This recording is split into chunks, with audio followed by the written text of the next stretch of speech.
Señor, gracias por tu palabra, gracias por este texto que tenemos frente a nosotros. Queremos ser responsables en tener un oído atento y un corazón dispuesto a escuchar y a obedecer lo que tú nos digas.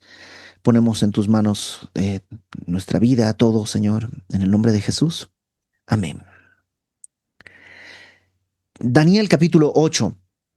Estamos en esta segunda sección del libro en el que la primera parte del 1 al 6 tenemos una parte biográfica, vemos a un Daniel creciendo, Dios lo está usando para hablar a través de él a Nabucodonosor, a otros reyes, pero ahora en la segunda parte vemos más bien las visiones que Dios le mostró a Daniel y que tienen que ver con eh, esta esperanza de Daniel y de todos los judíos que estaban en Babilonia de ser restaurados, pero no solo restaurados a su tierra, cosa que va a suceder con el imperio persa, sino la restauración de todo el mundo, lo que llamamos como el final de los tiempos, que el final de los tiempos es el principio de una nueva era, cielos nuevos, tierra nueva, y entonces Dios va a comunicarse a Daniel a través de visiones, a través de sueños y con elementos simbólicos pues que Daniel va, en muchos casos, no va a entender. Muchas de las cosas que vimos y que vamos a ver, eh, para el tiempo de Daniel son el futuro, pero para nuestro tiempo ya son pasado. Acuérdate que Daniel está en una época en la que Grecia todavía no es una potencia. La Grecia en el tiempo de Daniel eran pequeñas aldeas probablemente. Roma, bueno, Rómulo y Remo todavía estaban tomando leche de la loba cuando estaba pasando todo esto. O sea, no había la idea de un imperio romano todavía. Era impensable. Pero Dios le ha estado hablando de eso. Entonces, capítulo 8, continuamos con esta misma idea. Hay una cosa que sí es diferente. A partir del capítulo 2, verso 4 dice, entonces hablaron los caldeos al rey en lengua aramea. A partir de ahí, habíamos estado en el idioma arameo, que es el idioma de Babilonia, es el idioma caldeo. Y a partir del capítulo 8, regresamos al hebreo.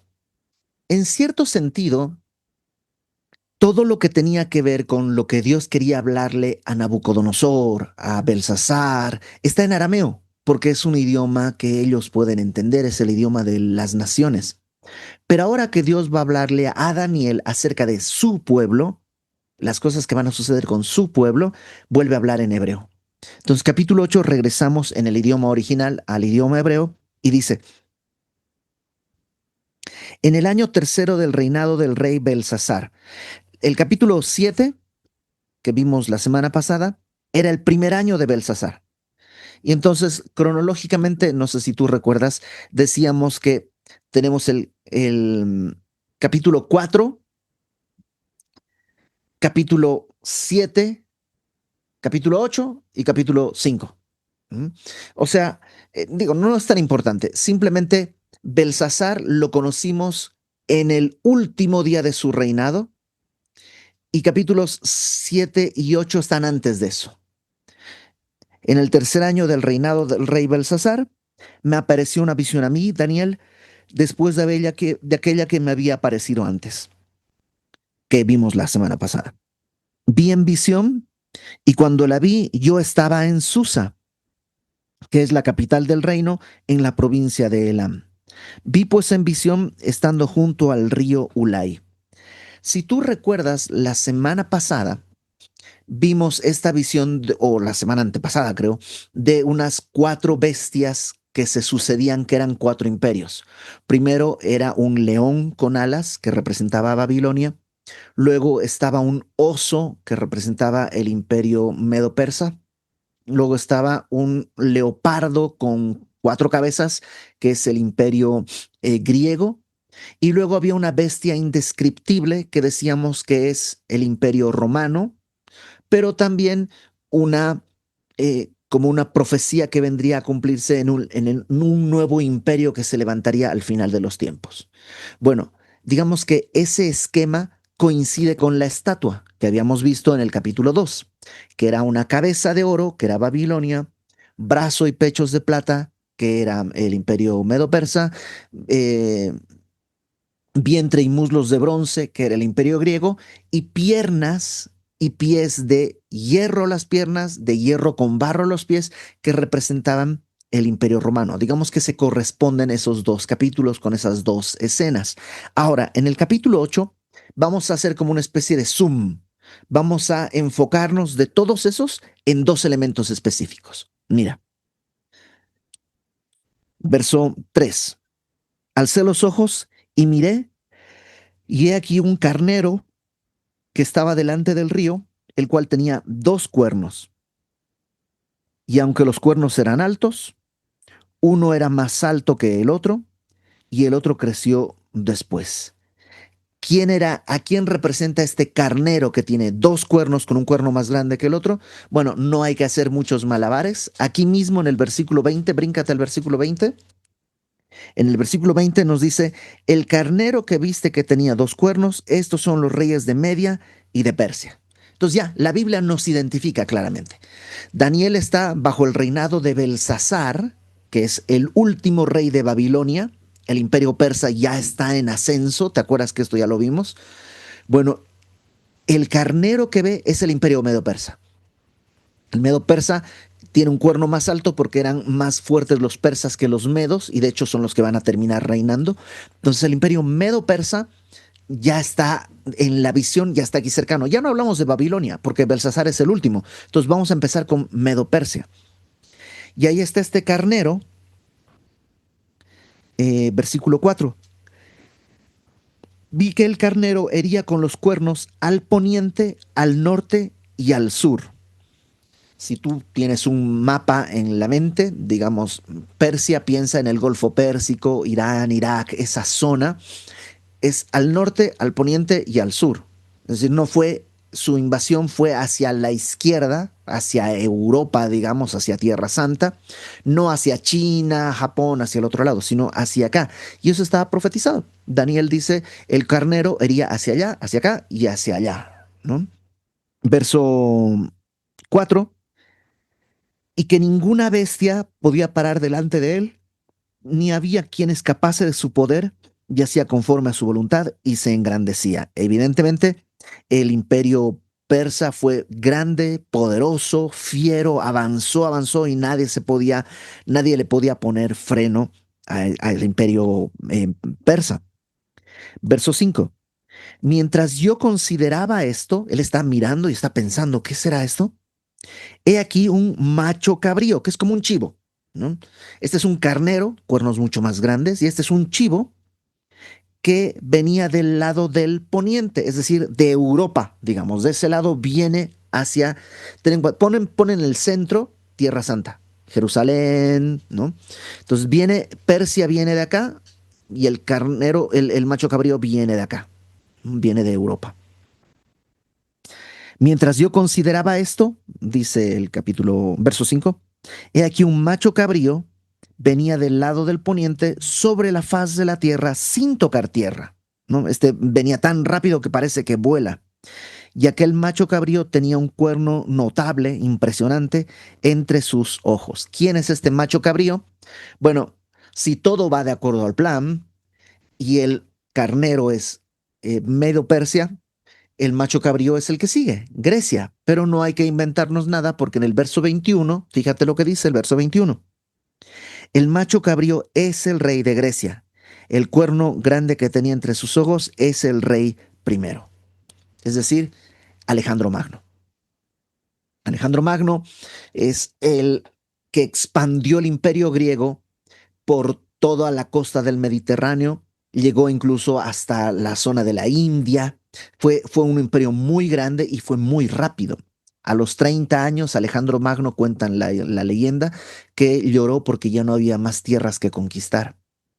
Entonces, este macho cabrío viene muy fuerte, volando casi casi. Verso 6, vino hasta el carnero, este que es Medo-Persia, vino hasta el carnero de dos cuernos que yo había visto en la ribera del río, corrió contra él con la furia de su fuerza Y lo vi que llegó junto al carnero, se levantó contra él, lo hirió y le quebró sus dos cuernos, y el carnero no tenía fuerzas para pararse delante de él. Lo derribó por tanto en tierra, lo pisoteó, y no hubo quien librase al carnero de su poder.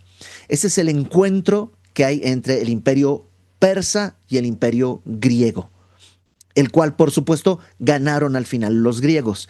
Si alguna vez en historia, en colegio, llevaste las guerras médicas, no sé si alguna vez has oído hablar de las guerras médicas, son precisamente los esfuerzos de los persas y los medos de invadir Grecia.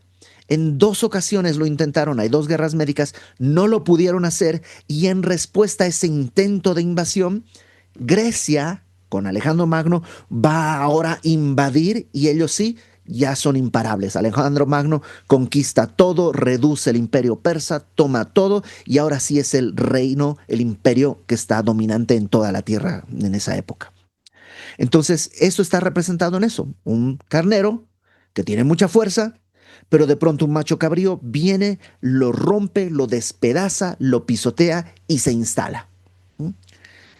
Hasta ahí creo que vamos bien. Versículo 8. El macho cabrío, es decir, Grecia, se engrandeció sobremanera, pero estando en su mayor fuerza, aquel gran cuerno fue quebrantado, y en su lugar salieron otros cuatro cuernos notables hacia los cuatro vientos del cielo. ¿Qué es esto? Bueno, vamos al versículo 22, porque ahí él mismo nos lo explica. En cuanto al cuerno que fue quebrado del macho cabrío, y que sucedieron cuatro en su lugar, significa que cuatro reinos se levantarán de esa nación, aunque no con la fuerza de él. Alejandro Magno muere, y a la muerte de Alejandro Magno, el imperio viene una especie de guerra civil para ver quién se queda con el imperio, y al final el imperio se va a dividir entre cuatro de sus generales. Se divide entre cuatro de sus generales, que van a, digamos, gobernar en distintas zonas. De estos cuatro, hay dos que nos van a interesar más adelante, que son el que se queda con la parte del reino de Siria, y el que se queda con la parte del reino de Egipto. Y aquí es donde por eso después lees la Biblia y te confunde, porque el reino de Siria en realidad es un reinado griego, porque todo es Grecia. Grecia se expandió tanto que el reinado de Siria en realidad es un rey griego, pero además el reinado de Siria se llama el reinado Seleucida, porque el primer rey fue Seleuco. Y el reinado de Egipto también es griego, porque pues todo conquistó Alejandro Magno, entonces es Egipto, pero es griego, y se va a llamar el reino tolemaico, porque el primer rey fue Ptolomeo. Entonces, ya lo vamos a ir viendo y espero que te vayas acostumbrando a esto, pero lo que nos está diciendo es, Grecia se expandió, aplastó al carnero, pero en el punto de mayor poder, cuando Alejandro Magno tenía 30 años, todavía una vida de guerrero por delante, muere, y ese cuerno se rompe y ahora salen cuatro en su lugar, los cuatro reinos que surgieron al partirse el imperio griego. Bueno, hasta ahí creo que vamos bien, y si no, al final, en el tiempo de preguntas, aclaramos todas las dudas. Versículo 9. De uno de ellos, ¿de qué estamos hablando? ¿Se acuerdan? Se dividió en cuatro cuernos. El imperio griego se dividió en cuatro secciones. De una de estas secciones, que es la que ahorita nos va a interesar, de uno de estos cuernos, salió un cuerno pequeño. En la Biblia, acuérdate que cuerno siempre representa poder, fuerza, autoridad, un rey, siempre es eso, un cuerno es eso. Entonces, de este cuerno, de uno de estos, el de Siria, ya te voy adelantando del cuerno de Siria, el rey de Siria, va a salir un cuerno pequeño, un nuevo poder, un nuevo personaje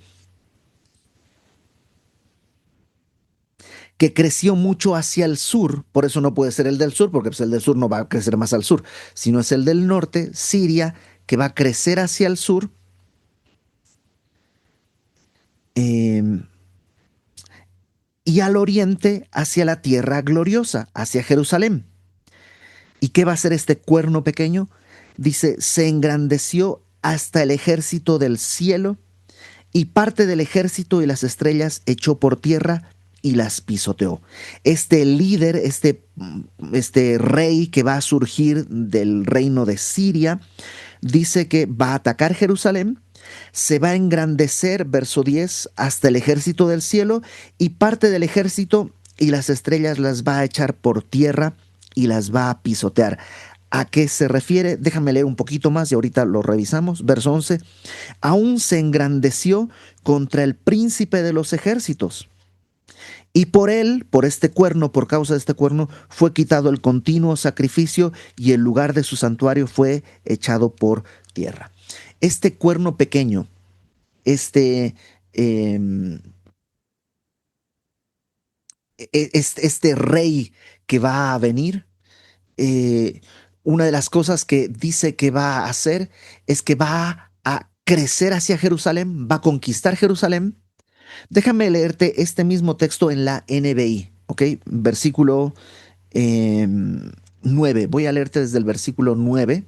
Tú léelo ahí en tu Reina Valera si quieres. Si tienes una NBI a mano, puedes seguirme. De uno de ellos, de estos reinos, de estos cuernos que quedaron, verso 9, salió otro cuerno pequeño al principio que extendió su poder hacia el sur y hacia el este, también hacia nuestra hermosa tierra, hacia Jerusalén. Creció hasta alcanzar al ejército de los cielos, derribó algunas estrellas y las pisoteó, y aún llegó a sentirse más importante que el jefe del ejército de los cielos. Por causa de él se eliminó el sacrificio diario y se profanó el santuario. Verso 12. Por la rebeldía de nuestro pueblo, está hablando Daniel, por la rebeldía de Israel, su ejército de este cuerno pequeño echó por tierra la verdad, quitó el sacrificio diario. En fin, este cuerno hizo y deshizo. ¿Qué está diciendo Daniel? Bueno, en muchos sentidos la profecía tiene un cumplimiento cercano que es un eco de un cumplimiento lejano que vendrá después. ¿Qué sucedió? Bueno, efectivamente, muchos años después de que Daniel ya había muerto y todo, cuando Alejandro Magno divide, bueno, él no, cuando se muere y se divide el reino en cuatro, del reino de Siria va a surgir un rey, uno de los descendientes, que se llama Antíoco Epífanes. Antíoco Epífanes, este hombre era un hombre que se creía Dios, se sentía por sobre todos y dentro de sus batallas intentó ir contra el reino de Egipto. Como no pudo, al entrar de regreso, porque aquí está Siria, aquí está Egipto y en medio que está Jerusalén. Entonces, pues si Jerusalén está en medio, cuando está regresando de Egipto hacia Siria, al pasar por Jerusalén, que ya era tierra donde ellos estaban, lo que intenta es eh, helenizar toda la cultura, es decir, volverla griega. Todo esto lo puedes leer en el libro de Macabeos. El libro de Macabeos no es un libro espiritualmente válido, pero sí es un libro que tiene históricamente cierto valor. En el primer libro de Macabeos, léete los primeros 2 o 3 capítulos, es donde se narra esta historia, que Antíoco Epífanes intentó helenizar se le llama a llevar la cultura helena, la cultura griega, a toda la zona. Entre otras cosas, prohibió, por ejemplo, que se hicieran circuncisiones, que se celebrara el Shabbat. La idea era que volvamos Grecia todo. Esa es la idea. Cuando regresa de Egipto y encuentra pues Jerusalén, en su frustración, una de las cosas que hace es sacrificar un cerdo en el altar. En el altar de Dios sacrifica un cerdo, que es un animal inmundo para la población judía, y pone una imagen de Zeus en el lugar santísimo del templo. Entonces, pues, por supuesto, eso es una afrenta ya extrema. La respuesta del pueblo de Israel fue eh, tomar a más bien una familia, la familia de Matatías, el sacerdote Matatías con sus hijos, que les llamaban los macabeos, van a hacer una especie de guerra contra Antíoco y, digamos, contra el ejército sirio para recuperar Jerusalén y volver a consagrarla. Ese es lo que se conoce como la guerra de los Macabeos, que te repito, está narrada en los libros de Macabeos. Todo eso es lo que Daniel está profetizando. Ya con eso en mente, déjame volver a leerlo. Cómo Daniel está viendo esto, que Antíoco Epífanes iba a venir, iba a despreciar la cultura judía, la religión judía, tiró los rollos de la ley, los pisoteó. Y déjame leértelo nuevamente en la NBI. En la NBI creo que está más claro desde el versículo 9. De uno de ellos se dividió en cuatro, de una de esas porciones, de Siria, salió otro cuerno, otro rey, pequeño al principio, que extendió su poder hacia el sur, hacia el este, también hacia nuestra hermosa tierra. Creció hasta alcanzar al ejército de los cielos, es decir, al pueblo de Israel, derribó algunas estrellas, las pisoteó, aún llegó a sentirse más importante que el jefe del ejército de los cielos, más importante que Dios mismo. Por causa de él, de este Antíoco Epífanes, se eliminó el sacrificio diario, es decir, este sacrificio que se presentaba en el templo en la mañana y en la noche se suspendió para que él haga sus rituales. Se profanó el santuario, se puso una imagen de Zeus, se sacrificó un cerdo. Y aquí está la razón, versículo 12. Lo voy a leer en la Reina Valera. El verso 12 dice, a causa de la prevaricación, de la rebelión de nuestro pueblo, le fue entregado el ejército junto con el continuo sacrificio y echó por tierra la verdad e hizo cuanto quiso y prosperó. Esto no fue gratis, no fue porque sí, es por la rebeldía del pueblo que Dios entregó su pueblo en manos de Antíoco Epífanes. Déjame leerte el verso 12 en la NBI. Por la rebeldía de nuestro pueblo, su ejército de Antíoco Epífanes echó por tierra la verdad, pisoteó los rollos de la ley, quitó el sacrificio diario. En fin, ese cuerno hizo y deshizo. Ahora, ¿esto se cumplió en Antíoco Epífanes? Sí, pero recuerda que ese cumplimiento normalmente es solo la sombra del cumplimiento plenario que vendría al final de los tiempos. ¿Cuándo se va a cumplir plenariamente esto? Bueno, con este personaje que hemos visto ya en el capítulo anterior, que es el famosísimo anticristo, que tendrá su reinado.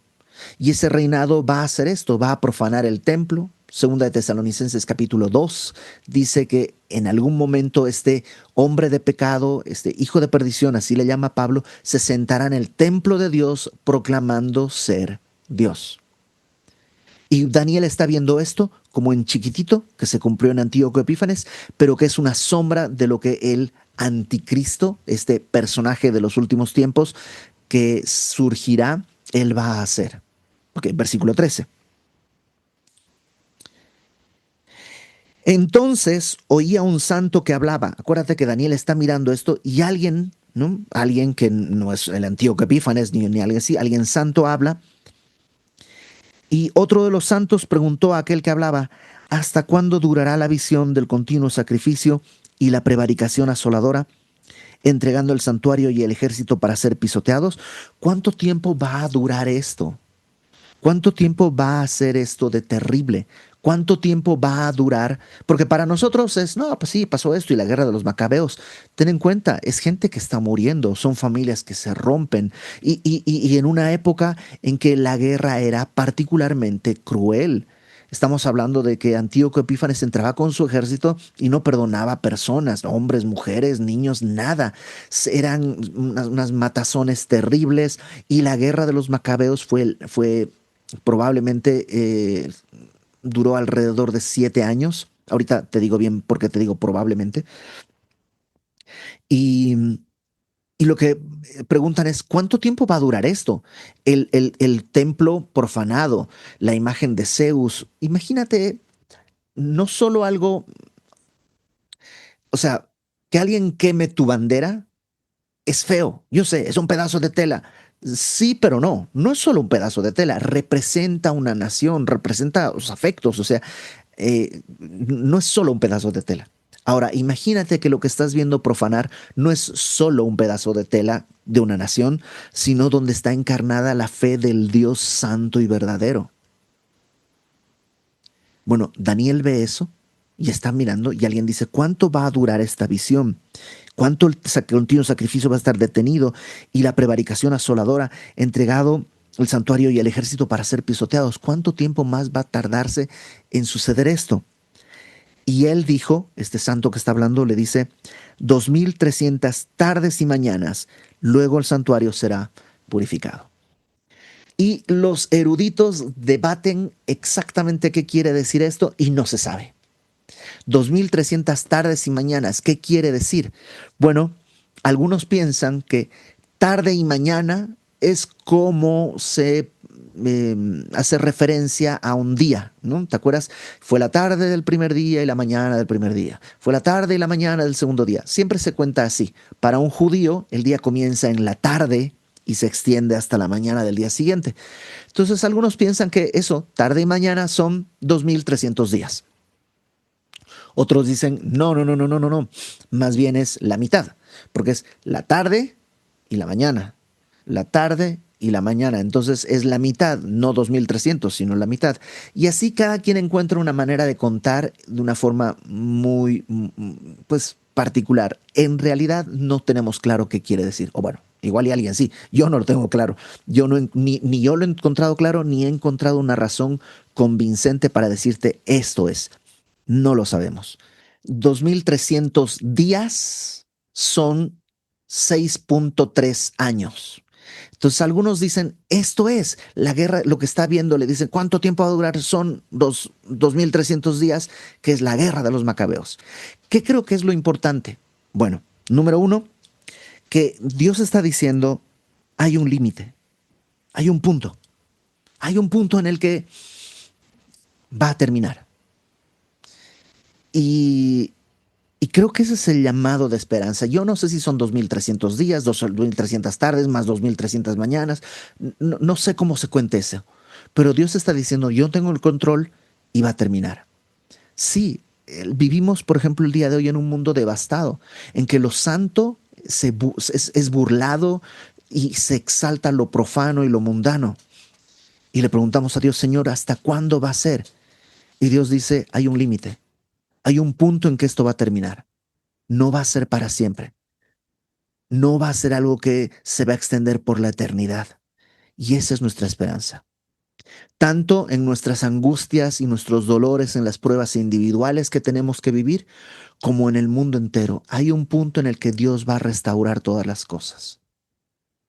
En segundo lugar, si fíjate lo que dice en el versículo eh, 13. Oía un santo que hablaba y a otro de los santos preguntó a aquel que hablaba, ¿hasta cuándo durará la visión del continuo sacrificio, la prevaricación asoladora, entregando el santuario y el ejército para ser pisoteados?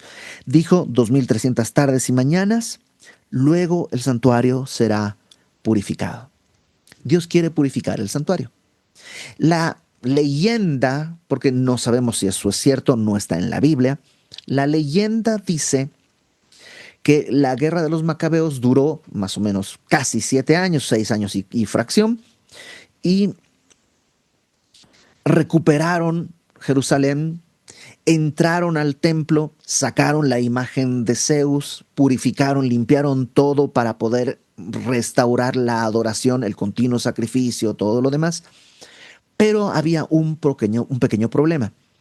Dentro, si tú recuerdas, en el templo había unos candelabros, unos candeleros.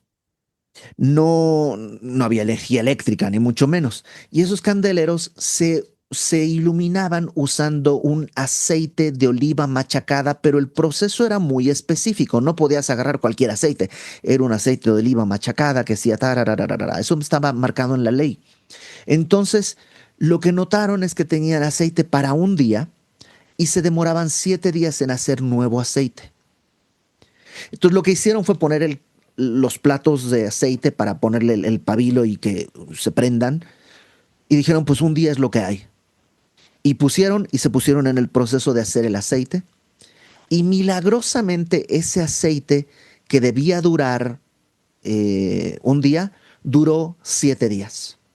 De tal manera que al séptimo día Cuando ya habían terminado de procesar el nuevo aceite, se empezó a consumir y ya había aceite para ir rellenando y entonces ya hay que ir rellenando y rellenando y rellenando, ya lo normal.